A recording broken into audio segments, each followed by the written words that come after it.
I ended last time by sharing some biographical details about my life.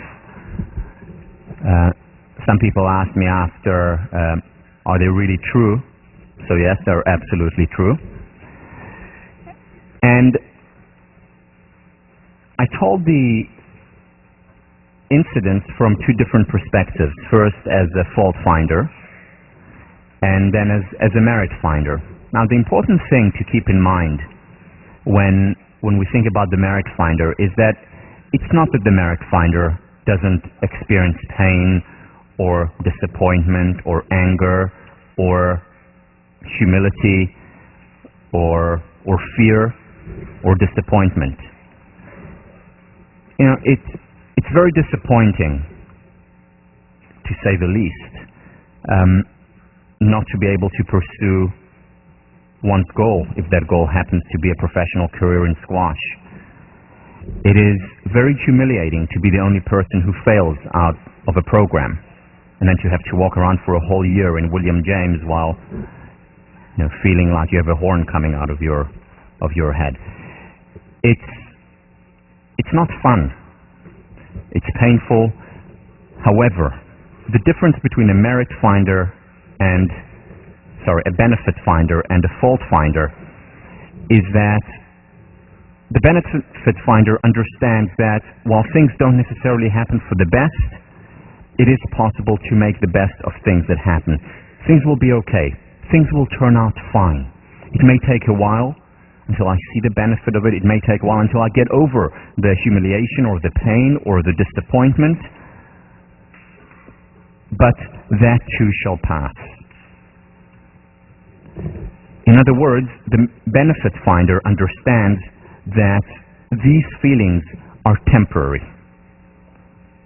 Gives him or herself the permission to be human, and then understands things will turn out fine at the end. I know that. Been there, done that.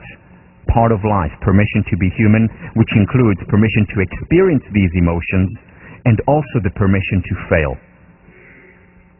And we'll talk a lot more about this permission to fail when we talk about perfectionism, because perfectionism is a really intense fear of failure, where we feel that it's all or nothing. Either we have a complete flawless record or it's useless. It's either phenomenal or a catastrophe. All or nothing. The benefit finder understands that human nature dictates that we have painful emotions, and human nature, or being human, dictates that we also fail. And that too shall pass.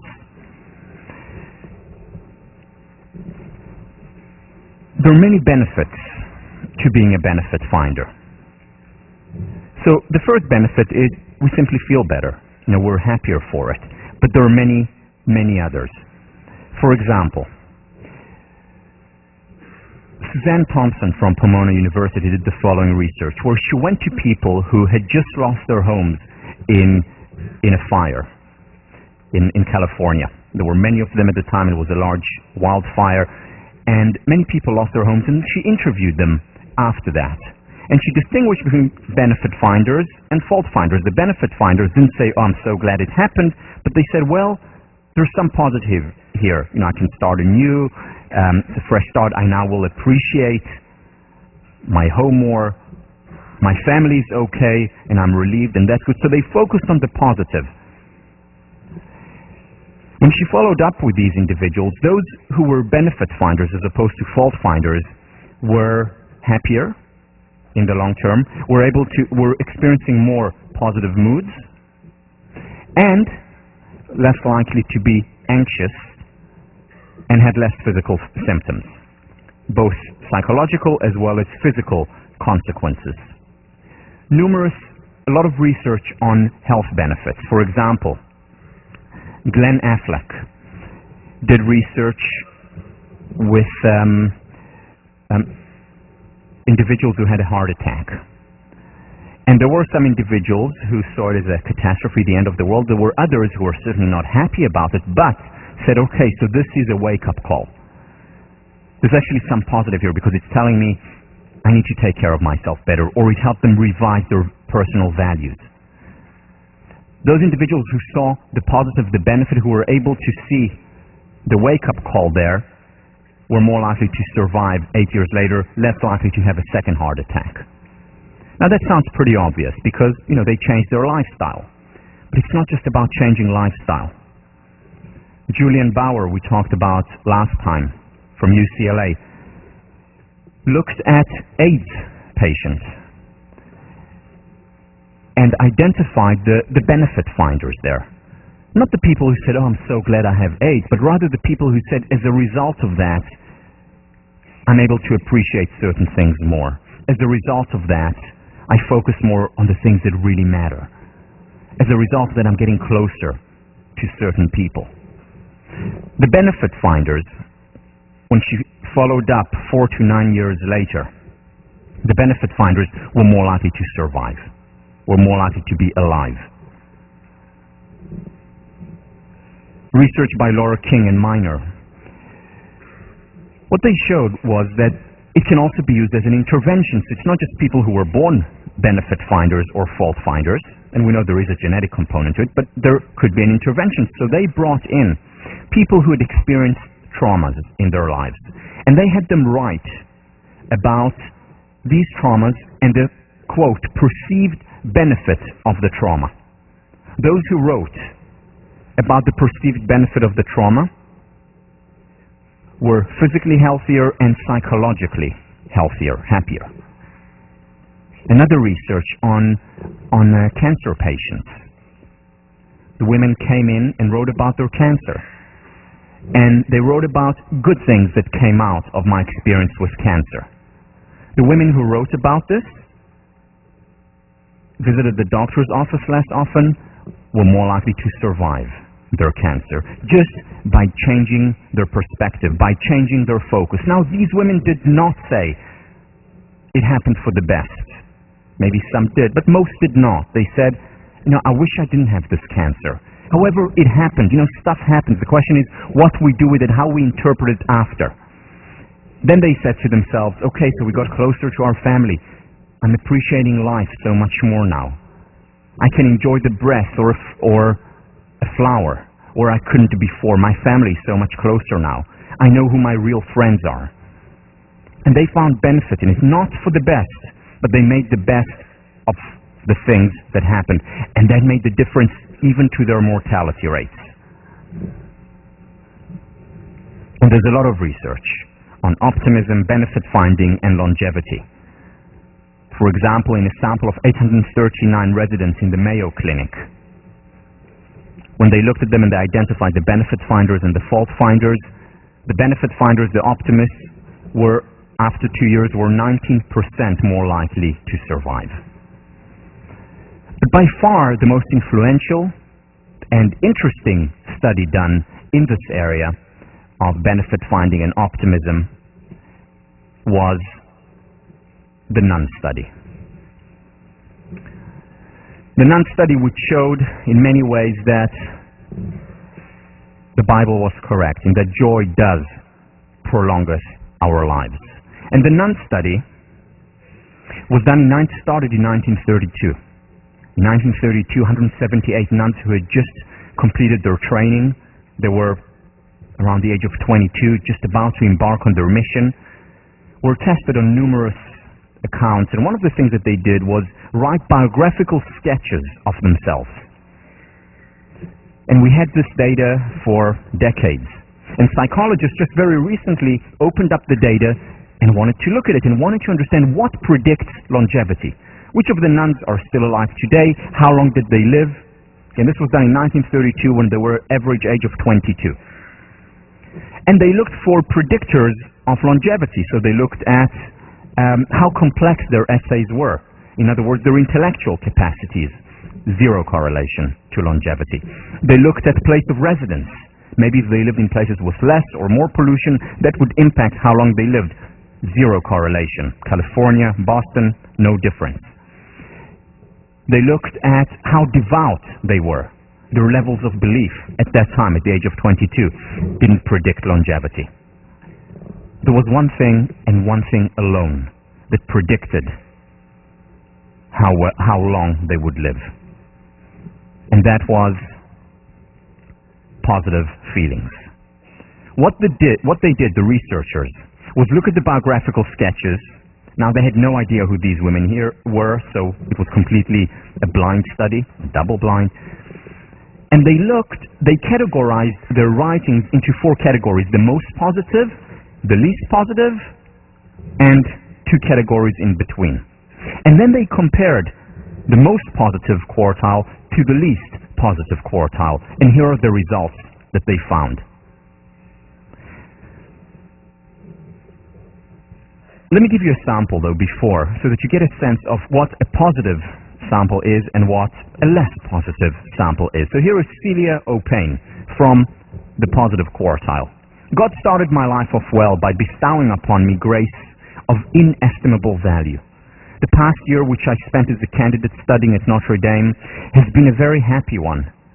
Now I look forward with eager joy to receiving the holy habit of Our Lady and to a life of union with love divine. Happy, joy, love. I mean, this is a positive person.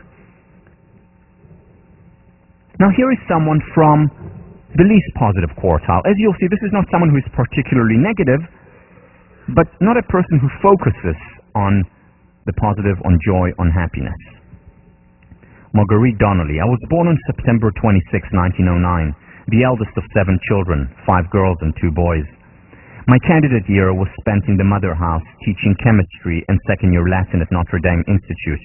With God's grace, I intend to do my best for our order, for the spread of religion, and for my personal sanctification. Again, very factual, but not as positive, as much of a merit finder, an optimist as Celia O'Payne. Let's look at some of the data now.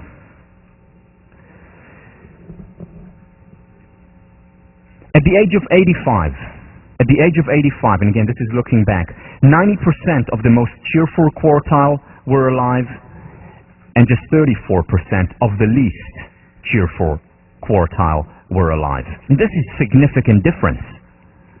Now, that doesn't mean that there aren't some fault finders who live to 120 and merit finders who die of a heart attack at 30. Of course there are. But on average, the best predictor, what accounts for most of the variance in terms of longevity in this study, was positive feelings, positivity in general.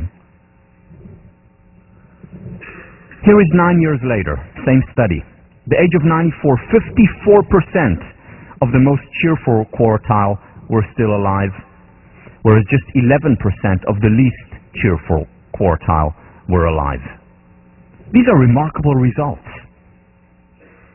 Again, you have some sketches, you analyze them today not knowing who lived and who died, and just based on the single factor, positivity, you're able to predict with remarkable, significant levels, you're able to predict longevity, who will be alive and who will not be. Now, when I look at this data, and there's a lot more data on longevity, on health, on well-being, I say to myself, wow, so this is fantastic. Benefit finding really works. Being an optimist is good. And I have 2 questions then. Why isn't everyone optimistic? If we become happier, if we become healthier, why not? Why aren't we all optimistic? That's the first question. The second question is, all right, so I want to be more optimistic. How do I become that? So first of all, why aren't more people more optimistic? And second, how do I become more optimistic? I'm going to answer these 2 questions. Let me begin with the first. One of the main reasons why there aren't more people who are optimistic is that optimists are considered detached. And how do we know that? Well, or what leads to this sense of detachment, to the notion that optimists are detached? It's mostly the media. Because what do we see? We mostly see hatred. We mostly see bloodshed. We mostly see unhappiness. We see terrorism. And then when someone says, well, I'm optimistic, I think the world is a good place, that person, what are you, out of your mind? You're a detached Pollyanna. Just look at all the terrible things in the world. How can you be in such a world? How can you be optimistic? How can you be positive? How can you talk about joy and happiness and positive psychology in a world like this? You must be Pollyannish.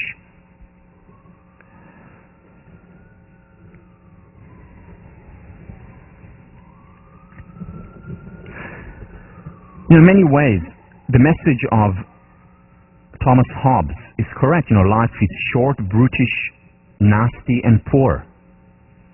And that seems much more likely to be true than an optimistic sense of life. Let's look at some of the headlines, and I got this just a couple of weeks ago as I was preparing for this particular lecture. So, Venezuela, a missing jet,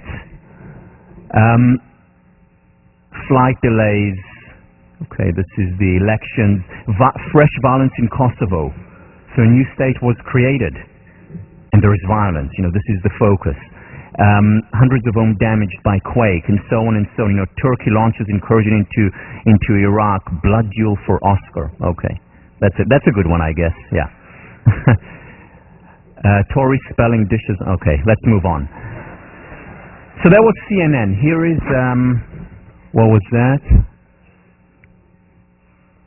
I forget which paper I got. I think this is Reuters. Iran nuclear question remains. Again, Turkey. Protest embassies, so on and so on, negativities. This is Fox News. What's the focus? This kid's mom wants out. A mother leaves her child. It's not focusing on the millions and billions of mothers who embrace their children. It's the mother who wants out. And then they tell why. What led the mother to want out of this relationship. And so on and so on. So much negative. How can we be positive in a world like this? It would be really unrealistic of us, wouldn't it? Well, I want to show you an excerpt now by my favorite psychologist, Ellen DeGeneres.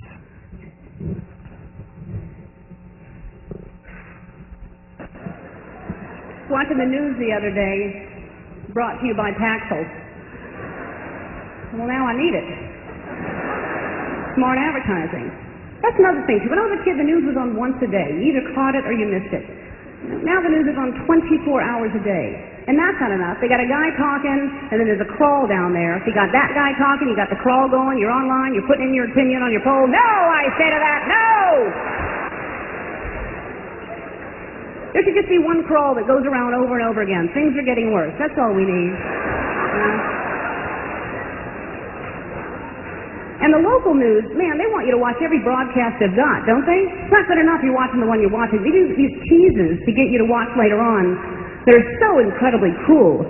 It could be the most deadly thing in the world, and you may be having it for dinner. We'll tell you what it is tonight at 11.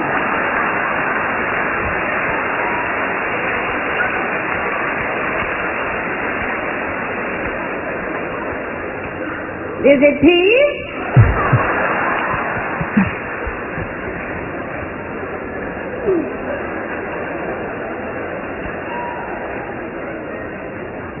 I feel sorry for the newscasters, We can turn it off, but that's their job, and they have to read these stories, and they're just coming up on the teleprompter. They don't know what's coming up, and they've got to go through this range of emotions that there were no survivors. And next, which candy bar helps you lose weight? Still to come is an asteroid headed towards Earth. But first, where to find the cheesiest pizza in town? Also, a disturbing new study finds that studies are disturbing.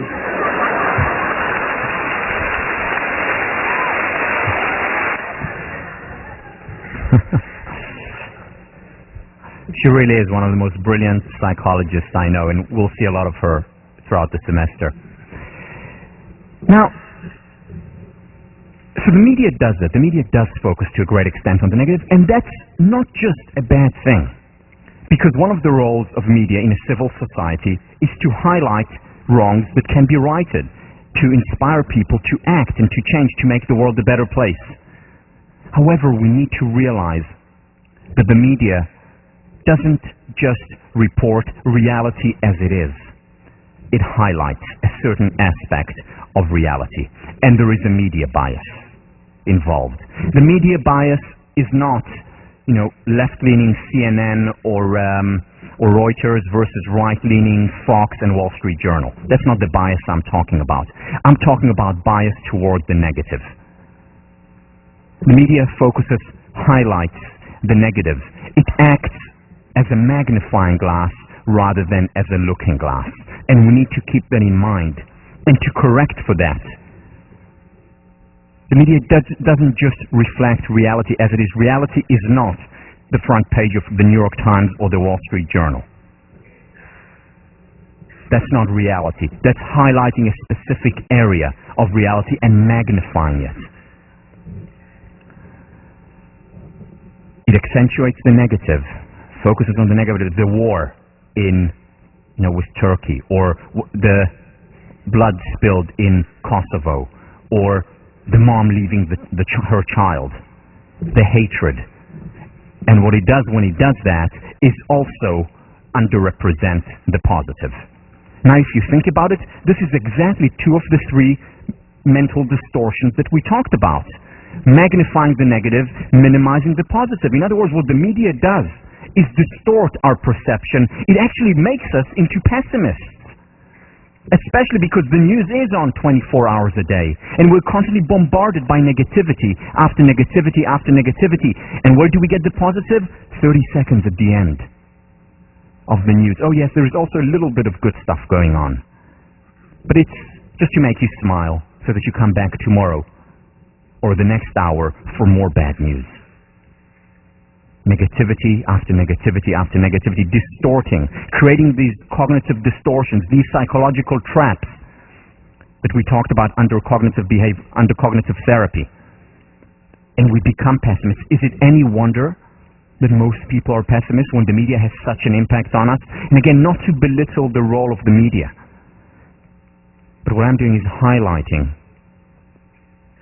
certain aspects that we need to be cognizant of, that we need to counter. And how we counter, we'll talk about in a minute. So what does the media highlight? The frauds, Martha Stewart or Enron or WorldCom, highlighting these frauds, but not reporting on the millions and billions of honest transactions that take place every day, right now as we speak. Highlighting the negative, ignoring the positive. Millions and billions of honest transactions taking place all the time, all around us, constantly. Now, what else is happening? What we're doing, what the media is helping us to do, is extrapolate from a few instances where people want to hurt while ignoring the millions and billions of people who are dedicating their lives to helping spread happiness in the world. Whether it's in soup kitchens to help the world a better place, or whether it's right in our backyard, where over 1,800 Harvard students volunteer as part of Phillips Brooks House. Remember the false stereotypes that I talked about, whether it's here at Harvard or in the United States. So many people dedicate so much time to helping, and yet the focus is on the few that hurt. And that creates a certain schema in our mind where we think the world must be a bad place. The focus is on terrorism primarily. But what about the millions and billions of people who want to live in peace? Again, this doesn't mean we need to ignore the terrorism or the bad or the negative. And this is one of the important roles of the media. At the same time, we shouldn't also ignore the good.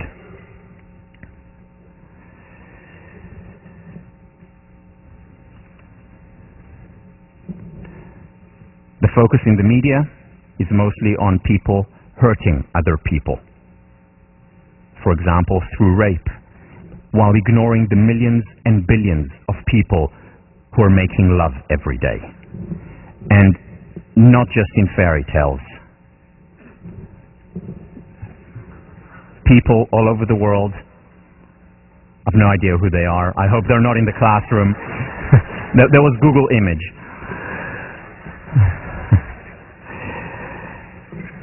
And not just around the world, also right here in Harvard Yard.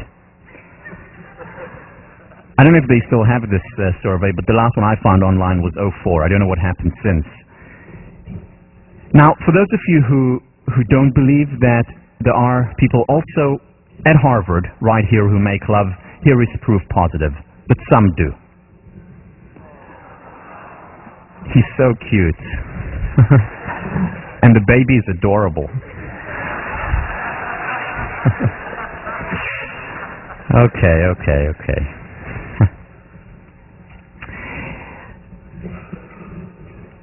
Now, what I'm saying here is not that we need to ignore the bad, not that we need to ignore what's not working. We should focus on it, we should look at it, we should improve the world. At the same time, we should also understand that people who say to the optimist, to the benefit finder, get real, are actually missing the point. Because it's not the benefit finder who's detached. It's the fault finder who is. Because there is much more good in the world than bad. Much more. In fact, it's not just about focusing on the full half or the full half. It's focusing on the 90% because there is a lot more good than bad in our world. And it's important not just because it's a nice thing to do, not just because it makes us healthier and happier. It's important because focus creates reality. I mean, we saw it on so many levels. We saw it with the children on the bus that we didn't notice. We saw it when it came to Marva Collins, who said, let's focus on the seed of greatness in these individuals. We saw it with the research on resilience, when the focus was on why are so many failing versus what makes some individuals succeed despite unfavorable circumstances. Focus creates reality. Also, think about it. I mean, when we read about frauds and dishonesty in the newspaper constantly, what we begin to believe, what we naturally would begin to believe is, well, you want to be successful? You want to become the CEO of a Fortune 500 company like Enron? You have to engage in fraud. There is no real other way to succeed. Why? Because the millions of other people who are succeeding honestly are not reported on, or are mostly not reported on. And that's what we focus on. Not to say that it's not important to have whistleblowers and to talk about these things. It's equally important, though, to also focus on those who do it honestly and well, because they are the vast majority, way over 90%. Because if we don't, then a person will think, well, if I want to succeed in business, then I have to, bend the rules. And when an ethical decision comes up, when he or she becomes a manager at the age of 35, they say, well, the only way to succeed is if I bend the rules slightly. And that creates a self-fulfilling prophecy. Or how many people here, seriously, show of hands, once thought of going into politics, becoming, a governor or a president or prime minister? How many people here thought of going in, other than me? Okay, quite a lot. I mean, we know that at Harvard there are quite a few. Now, out of those who put their hands up, how many people were told by others, you shouldn't go into politics, you're too honest? Too honest. We hear it all the time, and that becomes a self-fulfilling prophecy because many honest people who could potentially make the world a better place by going into politics don't go in because politicians are crooks. Well, politicians are not crooks. Yes, there are politicians who are crooks, but they're the minority. The majority do honest work, want to make the world a better place, surely make mistakes, they're human after all, but with good intentions, with an ethical code.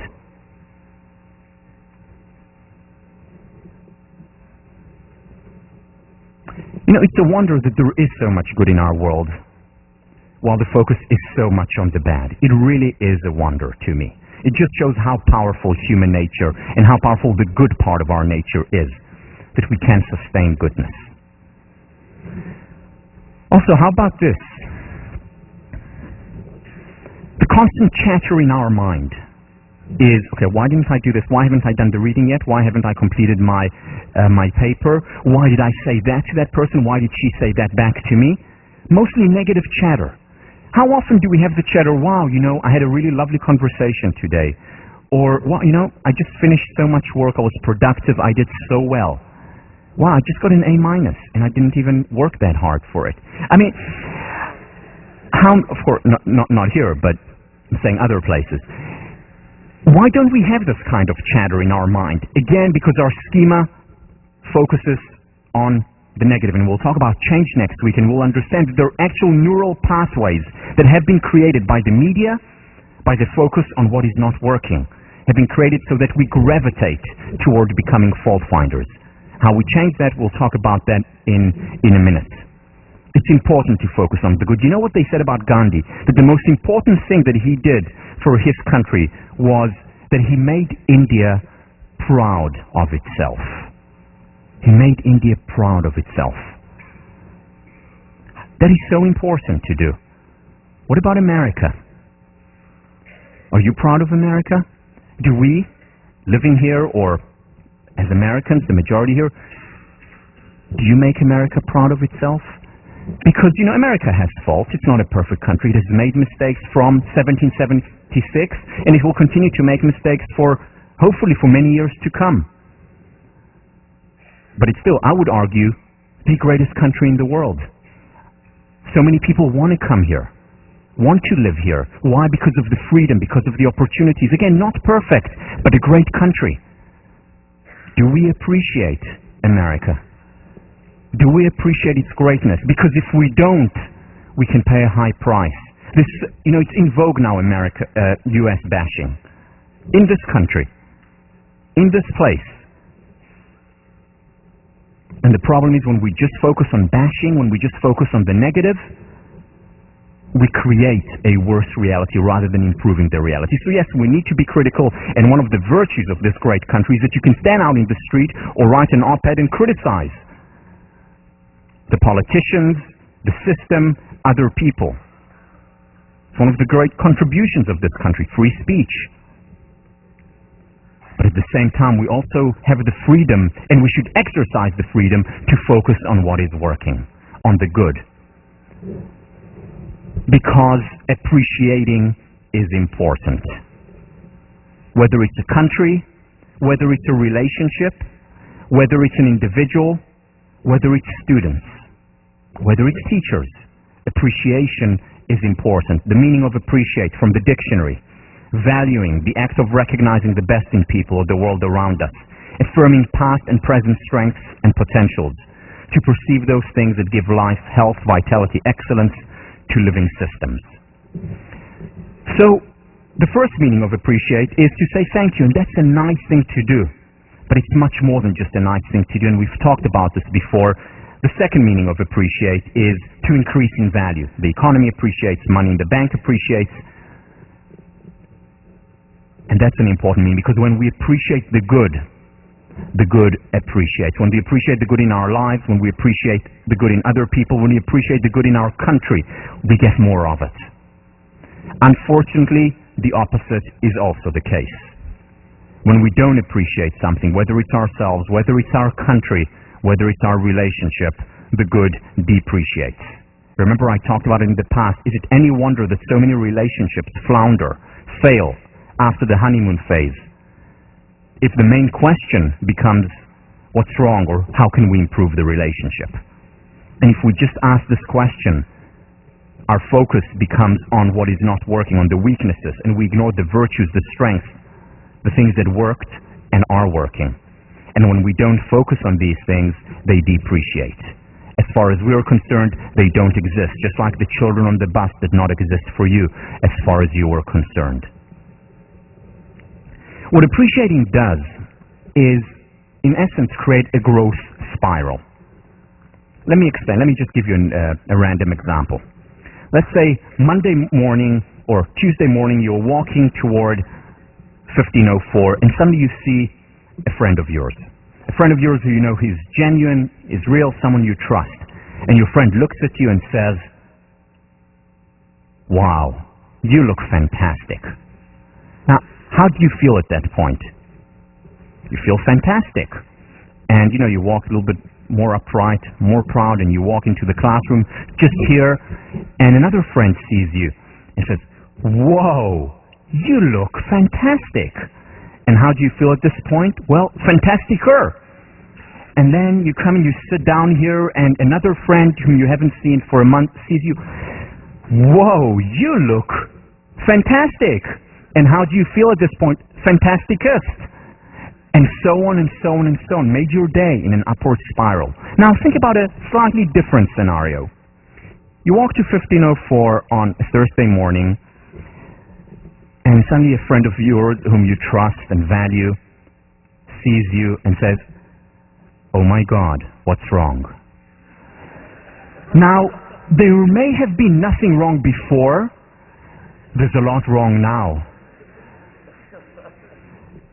And then you walk in the door and someone else is in, oh my Lord. And how do you feel? Well, you feel even worse.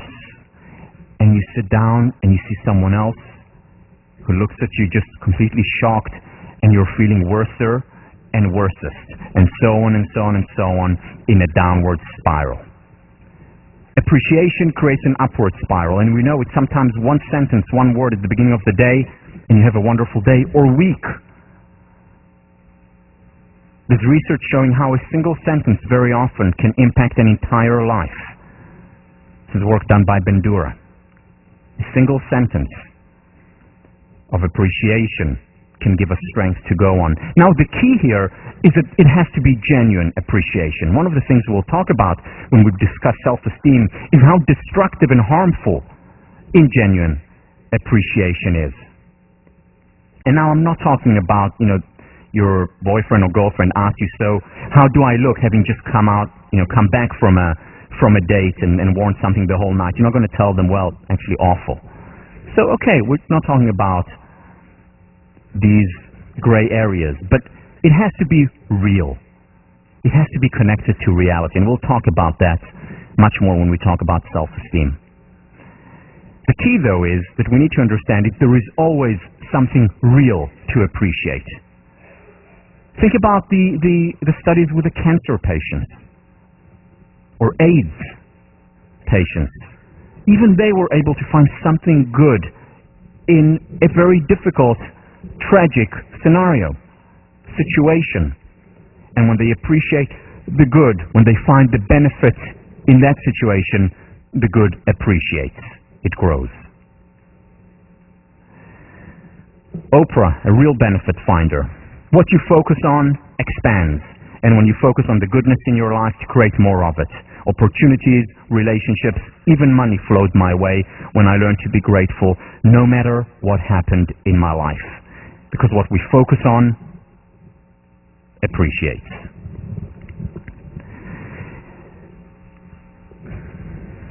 Again, the metaphor that I've been talking about throughout the course, the seed. What happens to a seed if we don't water it, if we don't shed light on it? What happens to that seed is that it withers and dies, and that unfortunately is the fate of most human potential, most relationship potential, most countries.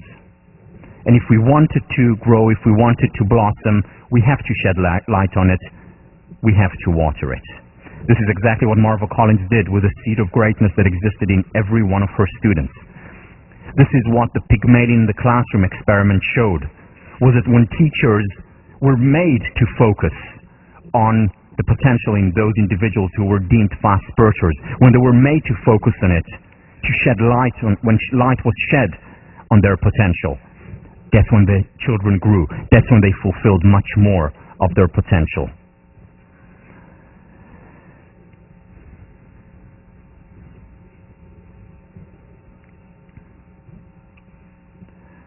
So how do we correct the false schema? What do we do about it? Let me share with you some things on the societal level, some things on the individual level. On the societal level, create good news. Not enough of it around. Now people say, well, it's not marketable, it's boring. Well, okay, a lot of it is not marketable. Part of it because it's the norm, it's the usual. But why not report on the great technical advances that are making lives better? Why not report much more on the great medical advances? Why not report much more on peace and well-being? A situation stops being interesting once there is peace. It's interesting when there's war. Well, why not focus more on these areas? Here is a newspaper that was started online, the Good News Network, that I highly recommend you go on to. Just in the last couple of years it was started. Getting people to focus on what is working. About Albert Einstein, about Cambodia gaining independence on that day in 1953. Berlin Wall. Focusing, reminding ourselves of historical good as well as on present good. And they have great news where they talk about. Gimundo, another, I don't even know what that means, but another online newspaper that focuses on things that work. Why not start the day with that as well, in addition to opening the Wall Street Journal and the New York Times?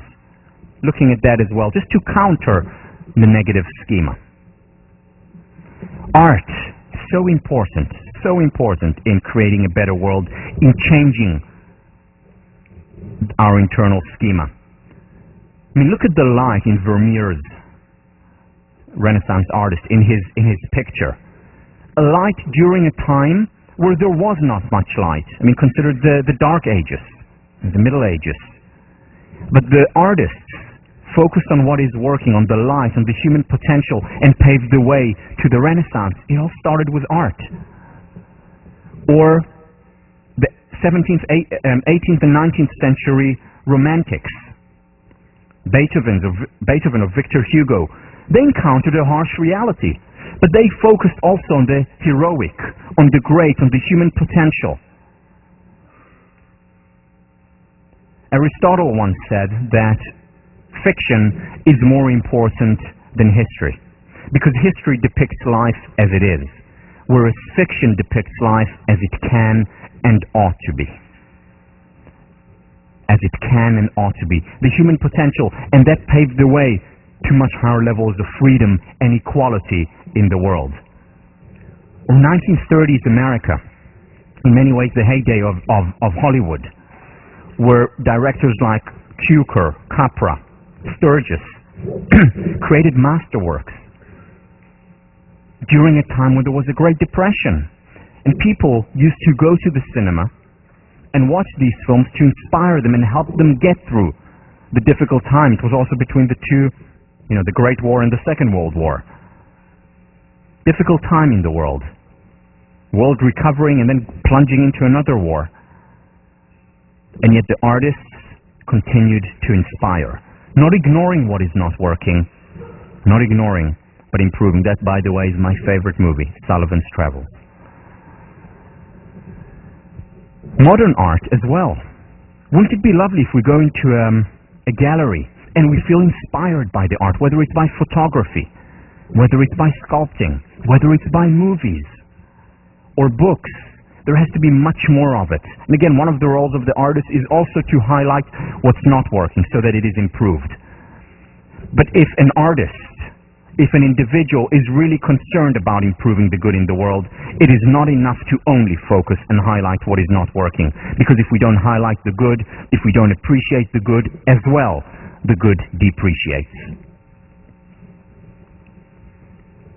Positive psychology. This is what it is very much about. Remember, there are two things that positive psychologists do when they study. The first thing that they do is focus on what works. The second thing that they do is focusing on the extraordinary, on the tip of the stem. And by doing that, in the words of Miriam, they democratize excellence. Because they're focusing on the good, not ignoring what works in each individual, not ignoring the extraordinary individuals. The Marva Collins of the world, the resilient kids in at-risk population, and so on. Another reason, in addition to the media, why we tend to ignore the good and focus mostly on the bad is that we adapt. We adapt to what is common, and what drives us, what's interesting to us, is the uncommon, the exception, rather than the rule. And because there is so much more good in the world, so much more common, we adapt to it. We stop seeing it after a while. Whereas the bad, the exception, always captures our attention. Why? Because nature created us such that we are change detectors. We're change detectors, and whenever there is a change, our mind immediately goes to that change. Something different that happens. Whether it's something we see or something we hear. For those of you who were asleep. So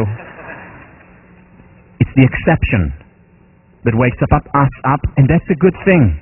It's a good thing that nature was created that way, because it helps us in case of danger. Because it helps us, for example, here when there is a lion coming toward us or trying to creep up toward us. It helps us smell poison, something that is different, that changed. It also helps us hear a sleeping baby. It's incredible how this works. Fast asleep, there can, the house may be falling, you don't get up, but then there is a baby crying and you're up in a second. We're change detectors, and nature has created us such, or God has created us such, so that we can survive better. Now, it's actually a good thing that we adapt on a few levels. First of all, if we didn't adapt, if we were hearing all the noises, we would quite literally go nuts, because there are so many noises right now going on in addition to what you're listening to. People typing, people breathing, once in a while car from the outside, and would go crazy if we were always attuned to everything that was going on. So it's good that we adapt. That's why people can live literally on a highway and still fall asleep at night, because after a month or so they stop hearing the cars there. It's like we have relatives out in Concord who live quite literally on top of the train, and we went to visit them for dinner, and a train passes by, and the house shakes, and it's enormous noise. And at the beginning, Tommy and I looked at each other and and smiled. And then second time the train goes by, and the house shakes, and huge noise. And I couldn't help myself, and I said, "Doesn't that bother you?" And they said, "What?" But you know what I was talking? I said, "The train just passed." And they said, "Oh, we don't notice it anymore." Why? Because it passes every half hour or every 20 minutes. They don't notice it. So it's a good thing that we can adapt. Also in terms of difficulties. Personally, the most difficult experience that I endured was on the 19th of December, 1997. I was living in Singapore at the time. My best friend was coming over from Indonesia to visit me, the person who was most important in the world to me at that time, and her plane crashed. Silk Air Flight MI-185. Some of you may remember this. And my world crumbled. For the first time in my life, I felt like I didn't want to go on anymore. I had no energy. And I called up my family, and then I called up another person who has made a lot of difference in my life, Nathaniel Brandon. For various reasons. First of all, Nathaniel Brandon he's a well-known author and psychologist, had just visited Singapore, had just met Bonnie. And I called him up because he was a psychologist whom I thought could help me, but also because at the age of 45, he lost his wife, who drowned in a pool when she had an epileptic fit, and he found her drowned when he came back home in their pool in their home. So he'd been through that about 25 years earlier. So I wanted to talk to him to get his advice, and I was on the phone and could hardly get my words across. I was crying constantly, and he said to me, "Tal, what I'm going to tell you now is not going to make sense, but it's true. You're going to get over this. I know you are. We get over losses. It's difficult, it's painful. Cry, give the emotions their space, but you're going to get over it. We get over painful emotions. We all do, because if we hadn't, then God help us all. Because if we hadn't, then God help us all." And it took a long time. It was after 3 months that I could start working again. It took a whole year for me to feel some of the bounce, some of the passion for life that I felt before. But now I think about Bonnie, and I smile wistfully, sadly, but I can also appreciate the good times that we had together and the privilege that I had of meeting her. We adapt, and that's a good thing. That's an important thing, because God help us all if we hadn't. There is another side, though, to that equation. There is another side. When we adapt, we also take things for granted. And that's not a good thing. Because we take for granted our family that we care about so much. And we take for granted our friends. And we take for granted the food that we're about to have in the dining hall that's served to us. What a luxury. And we take for granted the person who's sitting next to us. And we take for granted the classes that we take here. Because we adapt. And it's a good thing when it comes to the negative. It's not such a good thing when we take life for granted. And the question that we need to ask is it possible to have it all? Is it possible to adapt to the negatives, but at the same time not to adapt as much to the positives? Now, there's a story in the Jewish tradition about a man who was living in one of the shtetls, one of the villages in Eastern Europe, and he really had it bad. I mean, he was living in a tiny home with many kids and with a wife who was constantly nagging him. They were constantly fighting, and they're really terrible. And that man wanted to improve his lot, so he went to the rabbi and recounted to him how terrible his life is. He said, look, we're living in a small home, the kids are all over, no privacy whatsoever, my wife nags constantly, Rabbi, help. So the rabbi said, in your yard, do you have chicken? So he said, yes, we have chicken. For the next week, bring the chicken into your home. But Rabbi, what are you talking about? We have no place. Bring the chicken into your home. The person was a devout man, believed in his rabbi, brought the chicken for the whole week in the home. Feathers, dirt, stinks, you name it. The kids continue to fight even more. The wife nags even more. What are you doing to us here? Our house is small as it is. The rabbi said, and they continue to fight and bicker, and the week finally ends, and he runs to the rabbi and said, Rabbi, help. And the rabbi says, how are things going? He said, well, worse. No place at home, we're fighting, it stinks, it's terrible. My child, do you have a cow in your backyard? Yes, Rabbi, we have a cow. Well, bring her into the house in addition to the chicken for the week. Rabbi, just do it. So he brings in the cow, and again, it's awful, and it stinks to the nth degree, and and they don't even sleep for the whole week, and it's terrible, and by the end of the week, he's looking terrible, disheveled, he stinks. He goes to the rabbi and says, Rabbi, help, situation is terrible. Yes, it's so much worse. Do you have a horse in your backyard? Yes, Rabbi, we do.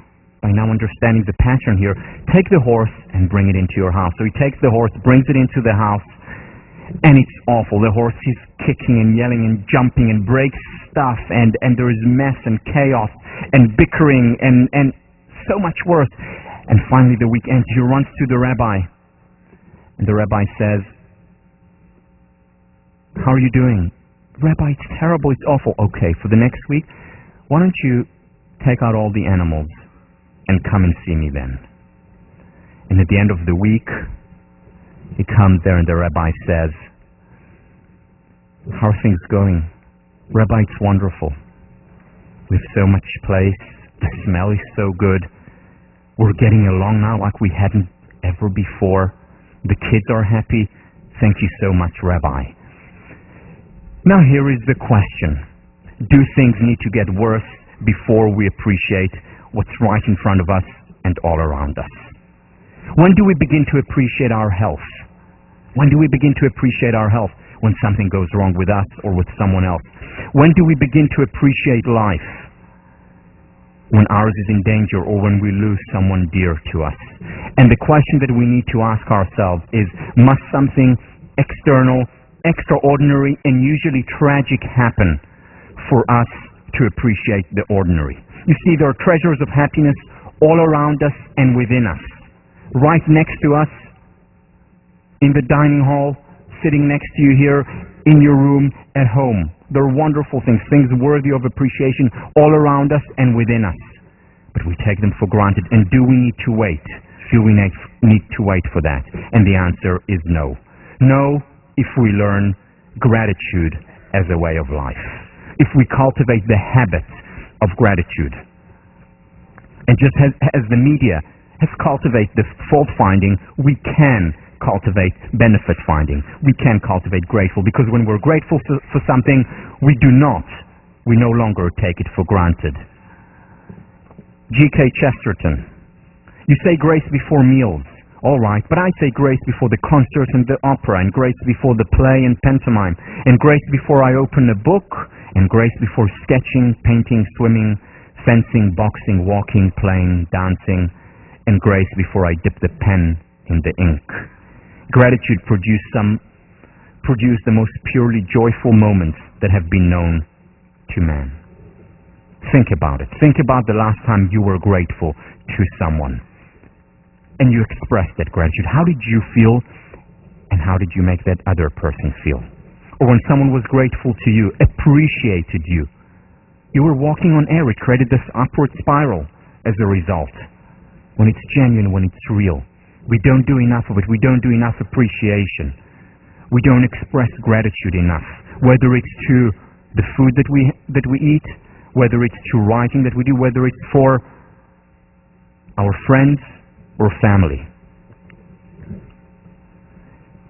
This is one of the most wonderful books written about the power of gratitude. It's not a research book, but a lot of these ideas, and as I'll talk about in a minute, have been researched. About Gratitude by Brother David Stendal Rast. He also has a great website if you Google his name. How do we cultivate gratitude?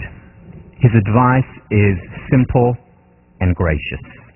Why not start by surveying a typical day? What is it you tend to tackle with spontaneous mindfulness, so that without an effort, your whole heart is in it? Maybe it's the first cup of coffee in the morning, the way it warms you and wakes you up, or taking your dog for a walk, or giving a little child a piggyback ride.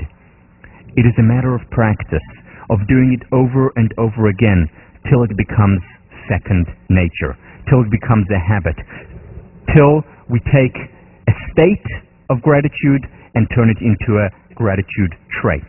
And it is possible to do it. One of the ways to do it is to identify every day just one or two things to do mindfully, to focus on them. Whether it's the first cup of coffee in the dining hall, whether it's the walk to class, whether it's 10 minutes in the afternoon where you just listen to the music in your room by yourself with your eyes closed and focused, appreciating your favorite piece. Taking our time to not just become wine connoisseurs, but also life connoisseurs. This course in many ways is about life appreciation.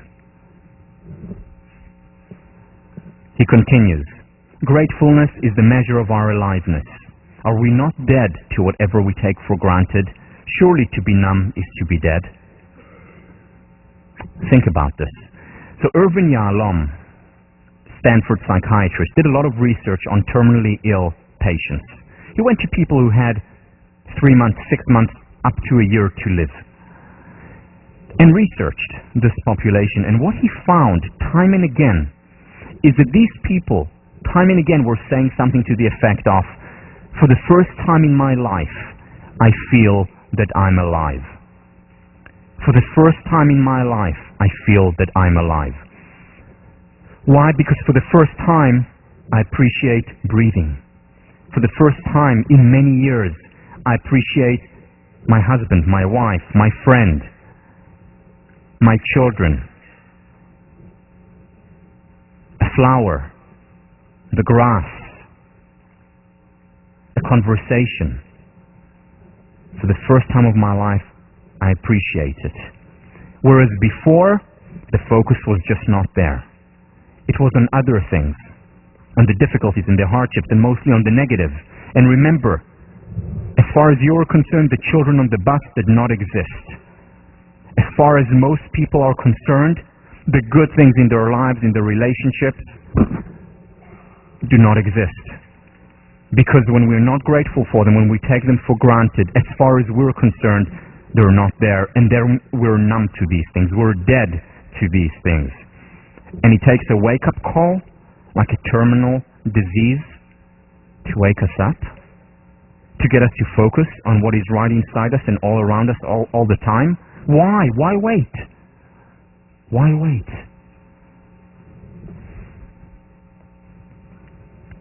There's a lot of research on the value of gratitude. You read one of, or will be reading one of the articles by Robert Emmons and Michael McCullough from UC Davis. Let me summarize the two studies there into one. So what they did was essentially take random group of people and divide them into 4 groups. First group, every night before going to bed, write at least 5 things for which you're grateful. Big things or little things. Second group, write at least 5 hassles in your life. 5 bad things that happened to you. Third group, write about at least 5 things that you're better than others at, superior to others. And the fourth group, control group, write about anything that happened to you during the day. The outcome measures that they looked at was optimism, happiness, physical health, how often they visited the doctor over the 6 months of the study, one of the studies, how generous and benevolent they were toward other people, and finally, how likely they were to achieve their goals that they set for themselves. In other words, how successful they were. The group that performed the worst was the hassles group. 5 bad things that happened to you. The group that performed at best, that was happiest, most optimistic, most likely to achieve their goals, most generous and benevolent toward other people, and healthiest, was the group that every night before going to bed wrote at least 5 things for which they were grateful, both psychological and health benefits. The study was in many ways the beginning, one of the first studies that they conducted. A book just came out recently called Thanks by Robert Emmons, which is wonderful and traces through a lot more studies and research and exercises that you can do to become more grateful, to have gratitude as a way of life. Physiological benefits such as our heart variability, which is a predictor of longevity, which is a predictor of health, is increased. The parasympathetic system increases when we're grateful, and that induces calm, and that strengthens our immune system. There are also many benefits to trait gratefulness. It's not just a state of being. It's also about a trait. How do we cultivate that? How do we cultivate that? By doing it over and over again. I do this every night. I've been doing it since the 19th of September, 1999.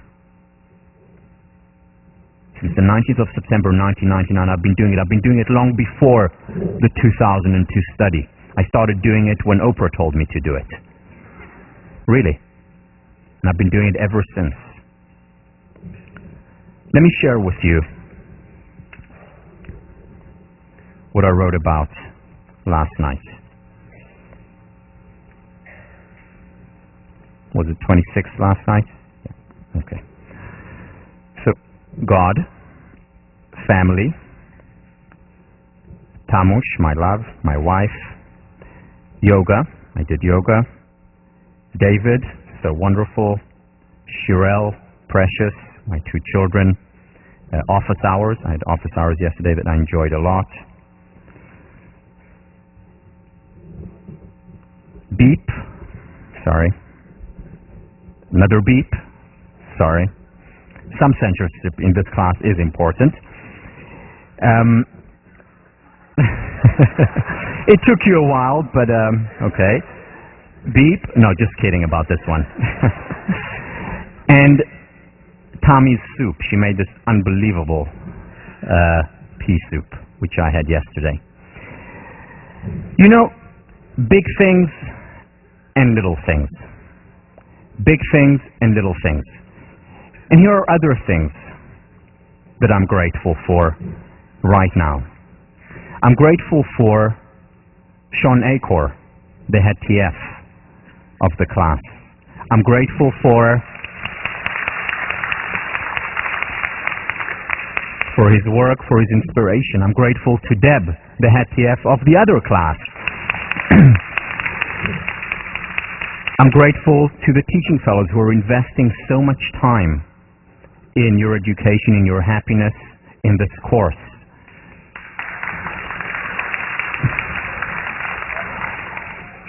I'm grateful to Barry, who's there behind the scenes. You don't see him much, but he's responsible for so much of what's happening, for his support, for how humble he is doing all that.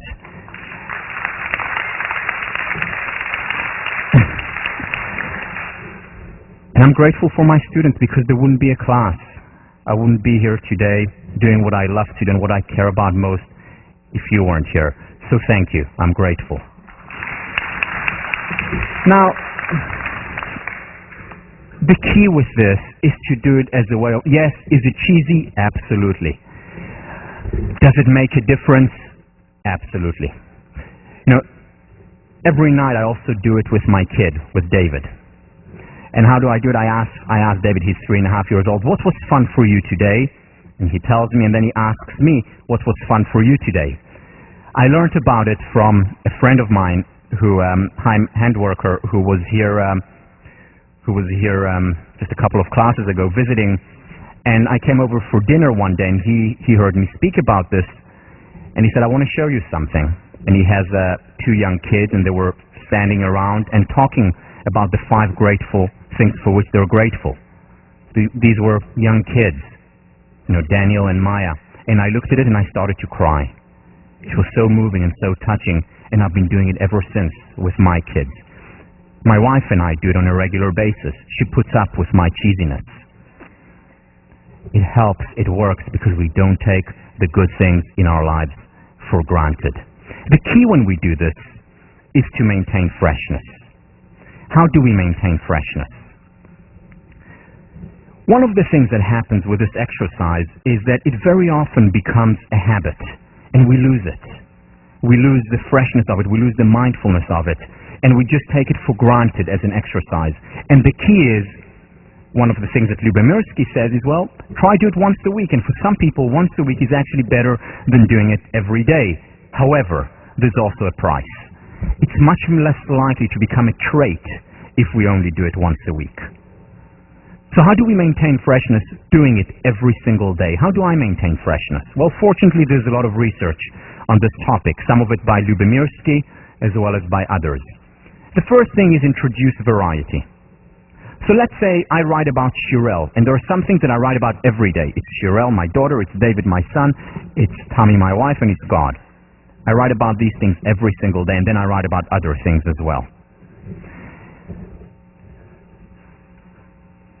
I can write about different aspects of these things. So one day I can write about Shirel's smile, you know, her beautiful 1-year-old toothless smile. And another day I can write about the fact that she's taking her first steps now. So vary. Or one day I can write about one week I can focus about my work, another week can be mostly focused about personal things. And so on. Variety really is the spice of life. Makes a difference here. Second, Ellen Langer talks about mindfulness. She defines mindfulness as creating novel distinctions, which is similar to creating variety. Looking at things that I haven't seen before, that I haven't looked at before. This is also a way to maintain love. You know, people talk about how, well, over time you adapt to your relationships. Well, there's something new to discover about a person every time, whether it's about my parents, whether it's about my lover, whether it's about my friends. Creating novel distinctions, looking at it mindfully, focusing on it, and maintaining freshness through this focus. visualizing it. Stephen Coslin from William James Hall, head of our department, did research showing that kids actually visualize most words. So when let's say they say mother, immediately the picture of mother comes up. Whereas very often for us, when we talk, these words are automatic. We no longer visualize it, which is why it takes kids longer to think, because they're still visualizing the words. It's not automatic anymore, which also explains why kids live like kids, why they're able to appreciate the simplest of things, to be mesmerized and blown away by an airplane up there, or when they talk about what they did at daycare. They live like children. And what we have become over the years, we adapted to it, and we've become numb to a lot of these things. So one of the ways to chip away this numbness, one of the ways to do it is to visualize. And when we visualize, we start to see things once again like kids do.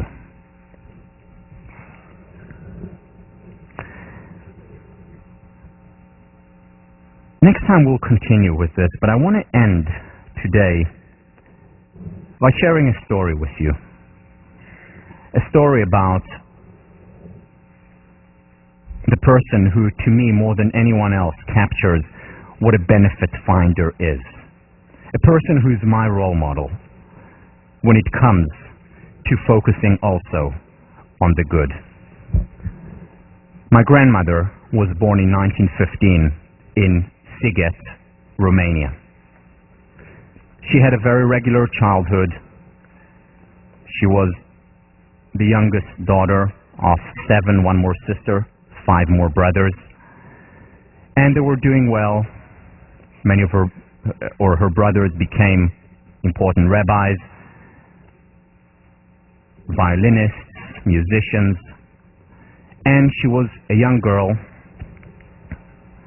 happy, living the normal life until 1940, which was when Hitler invaded Romania. Hitler invaded Romania and her life changed radically. Her entire family was taken to one concentration camp after the other, ending up in Auschwitz. In Auschwitz, she had over a dozen nieces and nephews were all murdered. Her 5 brothers and parents were murdered in front of her very eyes. At the end of the war, somehow she and her sister survived. The British came to Auschwitz to liberate the prisoners. And when they came in with a doctor, and the doctor would go through the prisoners. Most of them were, of course, dead. Those who were alive, he would say, take that person, leave that person here. Because they had limited resources, limited places. Those prisoners whom they thought would not survive, they left them there. And he comes to my grandmother, who weighed at the time 26 kilos, which is 54 pounds. My grandmother was a large woman, 54 pounds, and said, leave. And then he saw her sister, who was right next to her, who weighed 36 kilos, 79 pounds, and he said, he made this motion to put her on the truck. And of course she was too weak to get up, so the British soldiers picked up my grandmother's sister. His name was Shindy. They picked Shindy up, and Shindy held on to her sister, and she wouldn't let go. And they tried to open her grip, and even though she was weak and sick, they couldn't open her grip. So the doctor said, fine, take them both. So they took them both, and they put them on the truck, and they were, of course, certain that my grandmother would die. A month passed, and she survived, though she didn't put on a single gram. Any day they thought she would die, but she refused to die. After 3 months, she started putting on weight. She survived. 6 months later, she went back to Siget to see what remained from her home.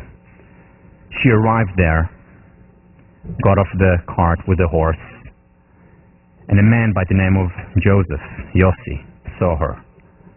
And he saw a woman who was stooped, who was skinny, who still had no hair, but he recognized those eyes because those eyes were proud and those eyes were alive, and he recognized Goldie.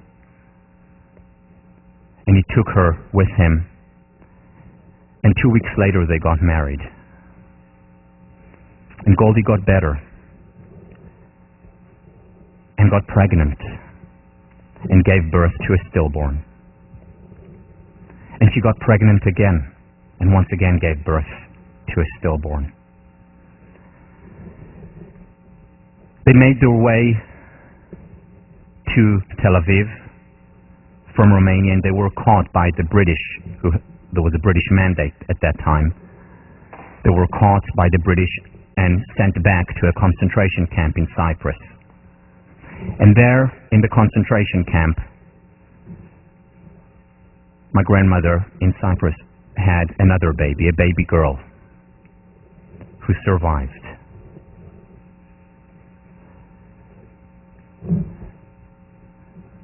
And then they had another boy who was stillborn, and my grandmother could have no more children. Her body had just endured too much. My grandmother survived and thrived, as did Shindi. Shindi could have no children, but my mother was her child too, and I was her grandchild as well. And I remember this was in October of 1988. Shindi had passed away a few years earlier, and we went to the cemetery on the day that she passed away to say some prayers over her tombstone. And I went with my grandmother, and we walked there, and my grandmother stood in front of the tombstone, and on the tombstone were engraved not just Shindi's name, but the name of all the brothers and her parents. And she looked at the tombstone and started to talk to Shindi and said to her, "We're so fortunate, aren't we? We're so lucky, aren't we? Look, Talik is here." She called me Talik. And then she told her what I was doing, and she told her what my brother and sister were doing, their grandchildren, and about my mother and father and how wonderful things were. And she was talking about the wonderful things, and she was crying once in a while, missing Shindi. She was so human, just standing there and talking half in Yiddish, half in Hebrew, once in a while talking to me and to her sister who saved her life. And then she said to me, "Let's go." And we walked together, thousands of tombs around us. We walked along the path toward the car. It was a beautiful October day. The sun was out, the wind was blowing. The trees were swaying, and she suddenly stopped. She stopped and looked up, and she stood so proud, so poised, and she held my hand so tight, looking up and then looking at me. She said, "Tal, it's such a beautiful world. Just a pity we have to leave." And she smiled, and we walked. My grandmother saw thousands of corpses. She saw her family murdered in front of her very eyes. She had 3 stillborn children. She did not ignore the terrible things in life. How could she?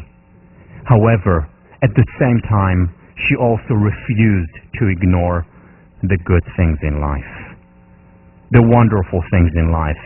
And she was grateful, and she survived. My grandmother told me that this is a beautiful world. I believe her. Thank you.